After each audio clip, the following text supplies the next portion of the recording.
Okay, in this lecture we're going to continue with the topic of complex math arithmetic, which was introduced in the PowerPoint audio lecture. So this is continued from the PowerPoint audio lecture on complex arithmetic or complex math.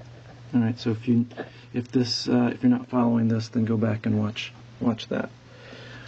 The context of what we're doing here is that we are studying linear circuits, and we think of having some excitation now, Vs in this case. It could be a current source, we're going to call it Vs, this voltage source, and we're looking for some response. It could be a current, it could be a voltage. In this case we'll talk about some voltage Vo, and our example, the circuit we have been working with, which we will continue to work with as we move forward, as a good example, is this RRC circuit. R equal to 2 ohms, C equal to 1/4 of a farad, this R1 equal to 2 ohms. We'll say the output is VC, or VO in this case, and an input VS. Okay, and the context of where we're headed is that we want to continue this exploration of exploring forced or steady state response of a linear system or circuit to various excitation signals. Okay, so for example, we have found to date that if you excite a system with the constant, then the output is of the same form, a constant. If you excite a system with an exponentially decaying signal with the time constant of tau, you're going to find that the response will also be exponentially decaying with the time constant of tau. Maybe it starts negative, don't know. That could change, but what will not change is the basic form of the function. It will be an exponential decay, and it will have the same time constant. So here we have s equal to 0. This is of a form v, some constant vs, capital Vs, e to the 0t. This would be of the form Vs, all capital E to the minus t over tau. So here s is like a minus 1 over tau. In other words, i.e. it's real. S is real. Okay? And finally, what we want to look at now is we want to look at this case where we have sinusoidal excitation. We want to excite the system with Vs cosine omega t, or maybe a Vs sine omega t. And we're wondering, what is the form of the response? Based on what we found so far, we would expect that we will have a sinusoidal response with the same frequency, omega, but the amplitude, the amplitude and the phase could be different. So if I said in general we think it'll be a cosine omega t plus a sine omega t, right? These are both the same frequency, but they're shifted 90 degrees from each other. So if there's some kind of a delay or a phase shift in the response, that would show up by transforming a cosine into a sine, or vice versa. You can think of that, conceive of that very easily by just thinking of a linear circuit that basically differentiates an input voltage, which would be essentially what a capacitor does. The current through capacitor is the derivative of the voltage. And if you take the derivative of a cosine, you're going to get a minus sign.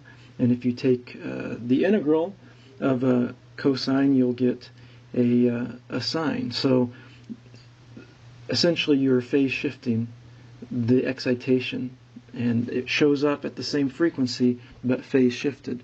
So we want to write this in its most general form, which would be a cosine and a sine term, or equivalently, we can write it as a pure cosine term with some angle or phase shift theta.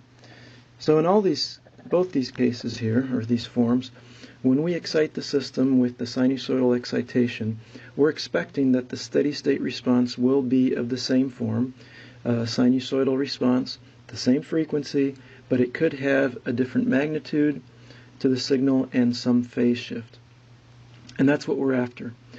And if we recall that Euler's formula tells us that e to the j omega t is equal to cosine omega t plus j sine omega t, we can appreciate the reality that in order to deal with a cosine omega t excitation, we're going to have to deal with or know how to handle e to the st type excitation where s is complex.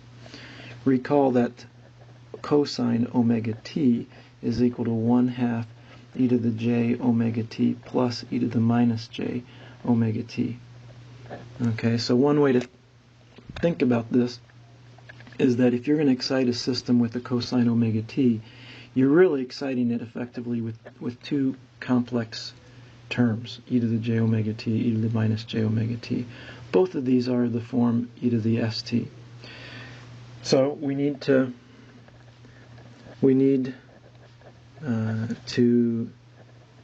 know how to handle s equal to j omega. And in particular, we need to know how that plays out when we consider a transfer function, also, or an impedance function. And so that's what we're going to do in the remainder of this lecture. We're going to return to this circuit here. So from here we found things like if I looked in here and I could write the impedance, and I found that that was 2s plus 3 over s plus 1, and we found also that we could write Vc was equal to some transfer function h of s, or I'd used g of s in the previous lecture, times Vs, the excitation, where h of s was equal to 2 over s plus 3. Okay, and we see that both of these functions are functions of s. Right, and we used the transfer function for example, if we had a Vs equal to 6 e to the minus 2t, right, this exponential decay, then we could use the transfer function to find the capacitor steady state voltage response, and that was simply h of minus 2 times Vs. In other words, 2 over minus 2 plus 3 times 6 e to the minus 2t, and so we could write Vc was equal to 12 e to the minus 2t. Again, an exponential decay, but beginning up at 12 rather than beginning at 6. Okay, that's how we introduced the transfer function. That's how we've used it so far. And we're going to use the transfer function for this very same purpose, but instead we'll consider a sinusoidal excitation rather than an exponential decay. Notice that in order to find the steady state response for the capacitor voltage Vc, we needed to evaluate h of s for the value of s with which we were exciting the system. So we anticipate needing to evaluate h of s for the case where S is equal to J omega. Just like we had to evaluate it for the case of S equal to -2 when we had an exponential decay, we now have to evaluate H of S and perhaps Z of S. In general, any quotient or ratio of two polynomials in S, right? That's effectively what these are. You look at Z of S, it's a polynomial in S, S plus 3, divided by another polynomial in S, S plus 1. So that's the general function that we'll be dealing with, whether we talk about a transfer function or an impedance function, an admittance function. It's always just a polynomial in S divided by a polynomial in S. And when we do sinusoidal excitation, we have to be able to deal or handle the case where S is imaginary, equal to J omega. So let's practice that right now. So we'll consider H of J omega. All right, let's evaluate that. And then specifically, let's look at S equal to J3. All right, so we'll plug in some specific numbers as well. So H of J omega is going to be equal to, and here we just do a substitution, 2 over 3 plus S, which is now J omega. Now note that this is simply some number that's in general complex, although here it's real, divided by another number that's in general complex. And we learned last time that to evaluate that quotient, you actually multiply the top and bottom by the complex conjugate of the denominator. And this ends up really being the product of the numerator times the complex conjugate of the denominator, all divided by the magnitude of the denominator squared.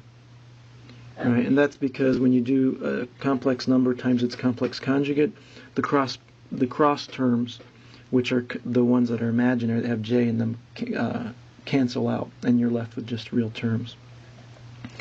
So what do we have in this case? We'd have 2 times 3 minus J, because it's complex conjugate, divided by 3 plus J times 3 minus J. And that is equal to 6 minus J 2 omega divided by 9 plus omega squared.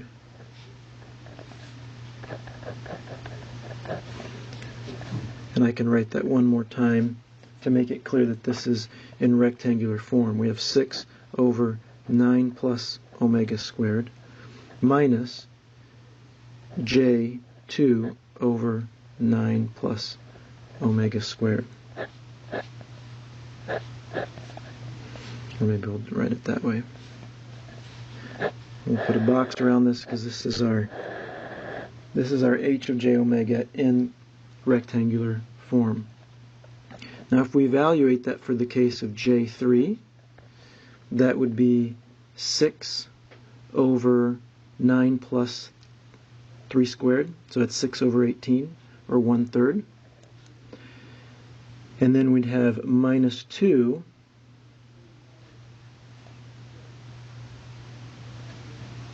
oh, and I messed up here. Let me see here. I have minus J. I forgot my omega. Yes, there's an omega up here. It'd be minus 2 times omega, which is 3, so minus 6 divided by, again, 18. So it's going to be 1/3. Right? Now if we show that on the complex plane, where this is real, this is imaginary, we're at 1/3, and we're at minus 1/3 J. So we can draw a vector to that point. This point is H of J3. And there's a magnitude M, and there's also an angle theta, if we write this in polar coordinates, which is what we're going to do, or polar form, which is what we're going to do right now. So this is rectangular form. Now in polar form, we would say h of j omega is equal to the magnitude of h of j omega times e to the j theta, where theta is equal to the angle of h of j omega, which in general is the arctangent of the imaginary part of h. All right, that's this piece here. That's the imaginary part of h divided by the real part of h. That would be this piece right here, the real part of h.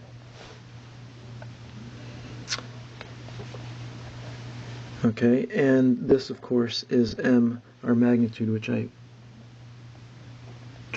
pointed out on the diagram. So let's evaluate that for our case here. I'm going to have the magnitude of 6 plus j minus 2 omega, and the whole thing is divided by 9 plus omega squared. All right, divided by 9 plus omega squared. Well, that's and I'll say, let's just do this right now. M, the magnitude, we'll calculate the magnitude and then the angle afterwards.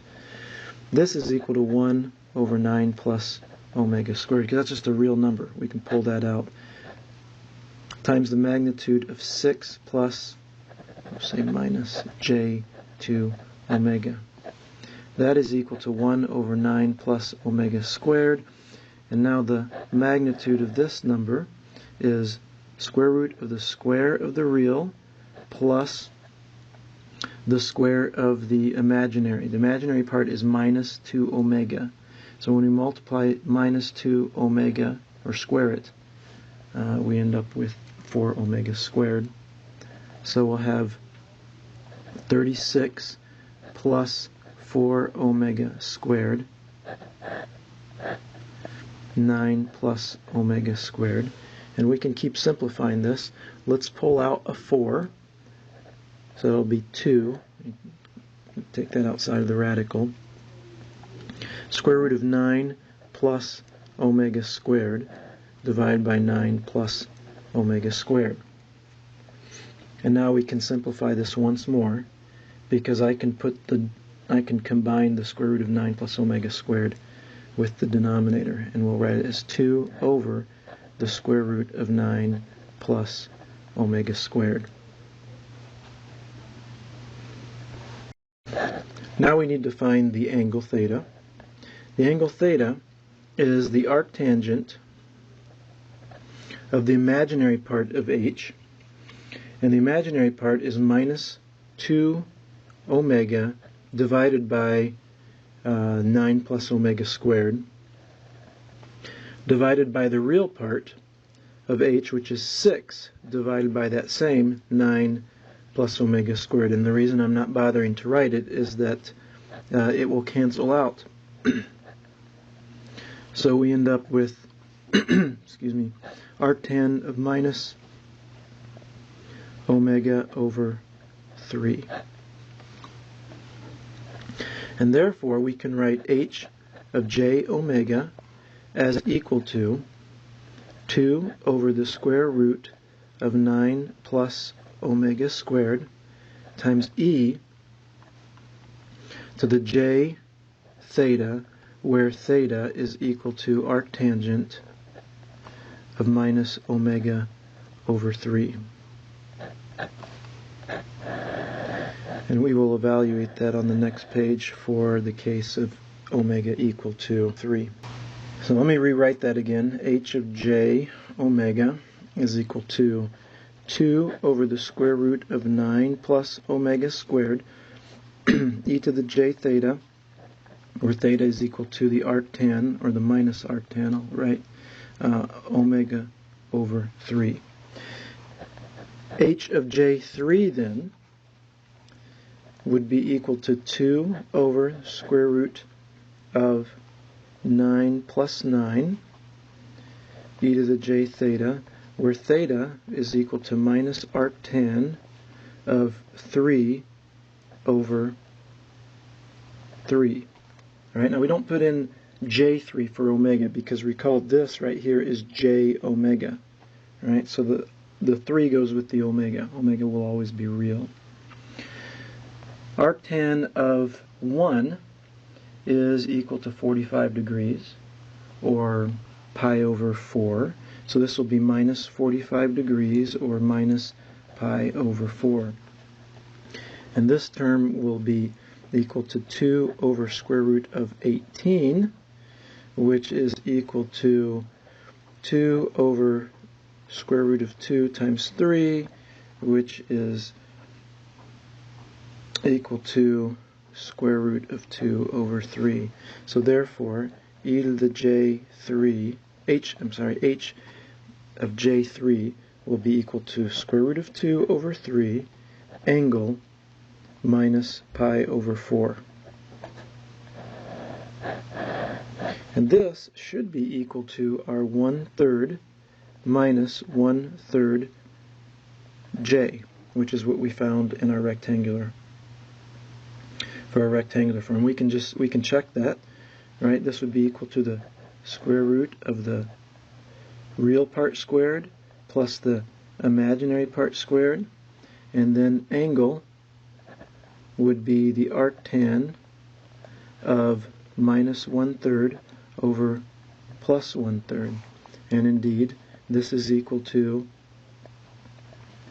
1/3 square root of 2 times angle of arctan of minus 1, which will be minus pi over 4, and so this checks out. Now what we did was we just calculated h of j omega magnitude and phase the hard way.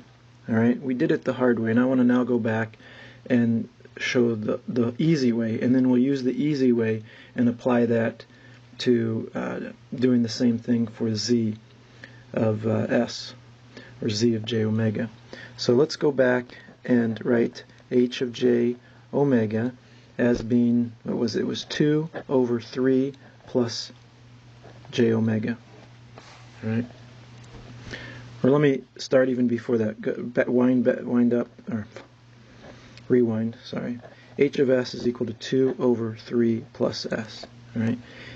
In general, h of s is equal to some numerator in terms of s, function of s, divided by some numerator, function of s. When we evaluate for j omega, we'll then have n function of s, or j omega, divided by denominator function of j omega. You can use this then and find the magnitude of j omega according to the magnitude of the numerator divided by the magnitude of the denominator. If you remember, I stated that in the last in the PowerPoint lecture, that when you're taking the quotient of two complex numbers, it's better to do it in polar form, where you divide the magnitudes and you subtract the angles, and that's what we're going to do now. And so the angle of h of j omega then is just simply equal to the angle of the numerator minus the angle of the denominator. And this will make our work much simpler. All right, I'll box this because it's a significant result that will help us tremendously. So returning to h of j omega. So the magnitude of h of j omega will simply be the magnitude of 2 divided by the magnitude of 3 plus j omega. That's equal to 2 divided by the square root of 3 squared, which is 9, plus omega squared. And notice we have just written in one statement with the magnitude, what took us many statements on the previous page to arrive at the magnitude of h of j omega. Similarly, the angle of h of j omega is equal to the angle of the numerator minus the angle of the denominator. And what is that? The angle of 2 is equal to 0. Now why is that? I mean, look at the complex plane here. 2 is sitting here. We've got a vector that's going out to 2. What is the angle on that? The angle is 0. You can't, the angle theta is equal to 0. So 0 minus the angle of, what is the denominator is 3 plus j omega. So we need the angle of that complex number. That complex number will put us at 3, and then we have omega here. Right? So we have a point out here, and we're looking for this angle theta. Or I'll just say angle of the denominator. Alright, so that is equal to 0 minus the arctan of the imaginary part, that's omega, divided by the real part, that's 3. And again, in a line or two, we have arrived at the polar form for h of j omega, which is equal to 2 over square root of 9 plus omega squared, angle minus a tan omega over 2, or we could write it as e to the j minus j a tan omega over 2, just as we had found before. So that's the simpler method. Now we're going to use that to determine h of j omega. I mean z of j omega. Find z of j omega. And we're only going to do it in polar form at this point, because that's what's useful for our analysis, in polar form. Okay, so we have z of s is equal to 2 times s plus 3 over s plus 1. So z of j omega will be equal to 2 times j omega plus 3 over j omega plus 1. The magnitude of z of j omega will be equal to, in general, magnitude of 2 times magnitude of j omega plus 3 divided by the magnitude of j omega plus 1. This is equal to 2 times the square root of omega squared plus 3 squared, which is 9, divided by the square root of omega squared plus 1 squared. And that's our answer. We're there. The angle of z of j omega is equal to the angle of 2 plus the angle of j omega plus 3 minus the angle of j omega plus 1. That's equal to 0 plus a tan of omega over 3 minus a tan of omega over 1. And now we can write z of j omega in polar form is equal to 2 square root of omega squared plus 9 over square root of omega squared plus 1 times e to the j theta, where theta is equal to a tan omega over 3 minus a tan of omega over 1. Sorry for the mess, but I wanted to fit it on the page there. Finally, we'll go back over here.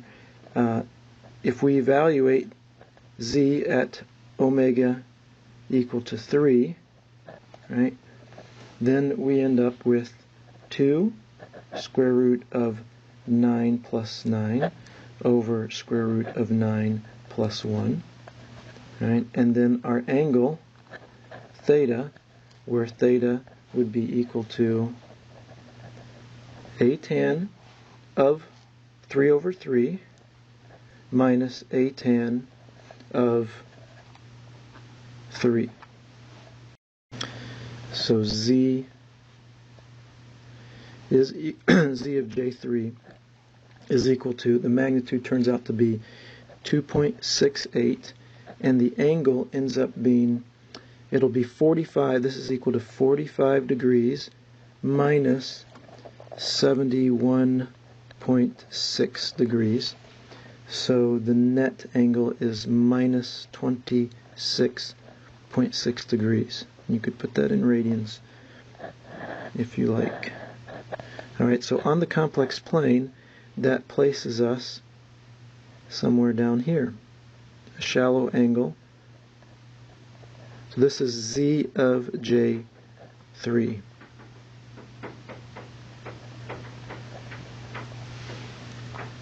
To show you how powerful this technique is, let's try one more example. And I'll put something down here that's likely more complex than we will deal with in this class. But if you do run across it, you'll know how to deal with it. Let's say that we have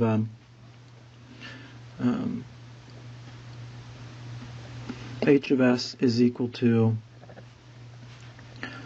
S squared plus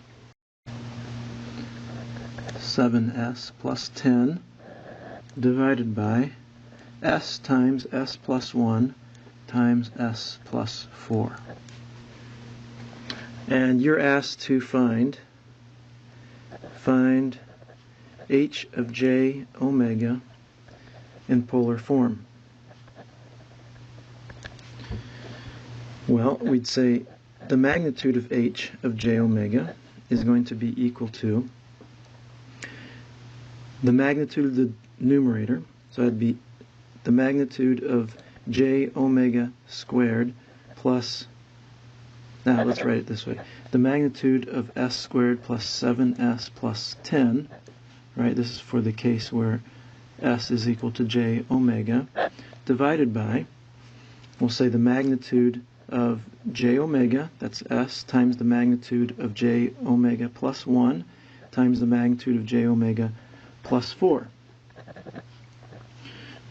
Now, if we can factor the numerator readily, then it makes this even easier. So in this case, we can write S squared as plus 7S plus 10 as S plus 2 times S plus 5.